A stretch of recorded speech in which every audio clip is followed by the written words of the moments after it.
हम अपनी वित्त मंत्री श्रीमती निर्मला सीतारमण जी को बधाई देंगे कि उन्होंने 7वीं बार सफलतापूर्वक एक बजट पेश किया है। और इस चीज़ से एक चीज़ तो ज़रूर साबित होता है कि बजट घर का हो या देश का, अगर वो किसी महिला के हाथ में है तो परफॉर्मेंस और प्रॉस्पेरिटी दोनों का गारंटी है। इस सदन में मैम हम उन दो वर्गों का प्रतिनिधित्व करते हैं जो इस देश का वर्तमान भी है और भविष्य भी, युवा और महिला। महोदया, लोकतंत्र एक जब देश में चुनाव होता है तो लोकतंत्र अपना एक जनादेश देती है और हमें बहुत गर्व के साथ ये हम बता रहे हैं कि रिफॉर्म, परफॉर्म और ट्रांसफॉर्म के लक्ष्य के साथ तीसरी बार जनता ने हमें अपना मतदान रूपी आशीर्वाद देके सरकार बनाने के लिए हमें अपना जनादेश दिया है।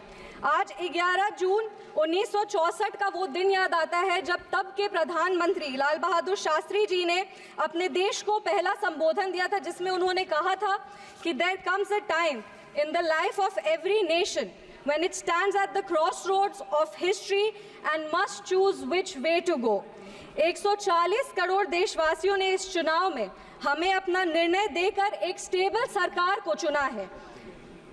2004 से 14 की वो जो 10 साल का पीरियड था हमारे देश का, उसको उन्होंने चुनौती दी है जब देश को सिर्फ घोटालों से और देश विरोधी गतिविधियों से जाना जाता था। यूपीए सरकार को जब हम याद करते हैं मैम, तो उसको 3C की सरकार से हम याद करते हैं, करप्शन, कम्युनलिज्म एंड कन्फ्यूजन। पर जब हम एनडीए की सरकार को याद करते हैं तो हम उसको 3D सरकार से याद करते हैं, जो है development, dedication and delivery. Dedication है हर वर्ग को सुरक्षा और विकास देने का, हमारा डेवलपमेंट का विजन है और हम ये भी प्रयास करते हैं कि हमारी जितनी भी योजनाएं हैं वो हर एक व्यक्ति तक टाइम बाउंड डिलीवरी सिस्टम से पहुंचे। हमारे वादे चाहे वो राम मंदिर के हो, वो आर्टिकल 370 हो, वो जीएसटी हो या सीएए हो, हमने जितने भी वादे किए हैं उसको लागू करने का पूरा प्रयास किया है।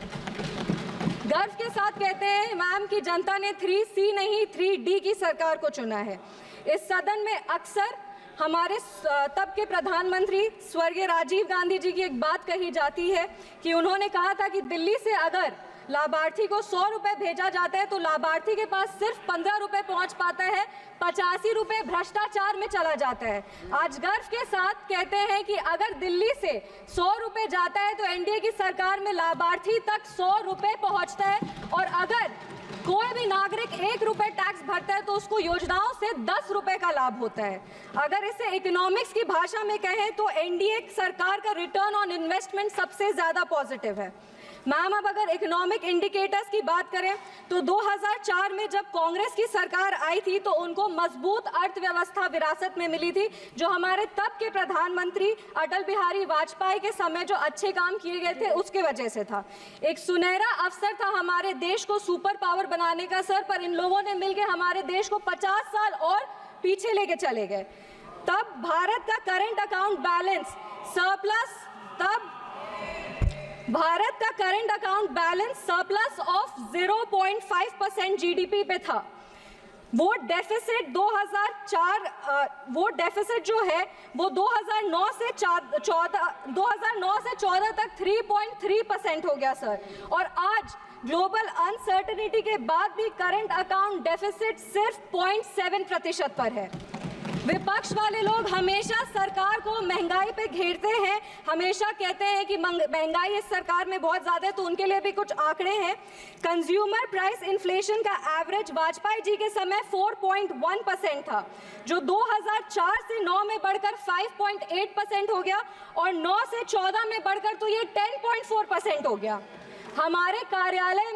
हमारे कार्यकाल में ये 2014 से 2019 तक 4.45% था और आज जब कोरोना का महामारी था और ये सब के बावजूद 2019 से 2024 के बीच में कंज्यूमर इन्फ्लेशन प्राइस जो है वो 5.69% है, जबकि ग्लोबल एवरेज मैम 8% पे है। उसके बावजूद हमारे देश का कंज्यूमर प्राइस इन्फ्लेशन 5.69%।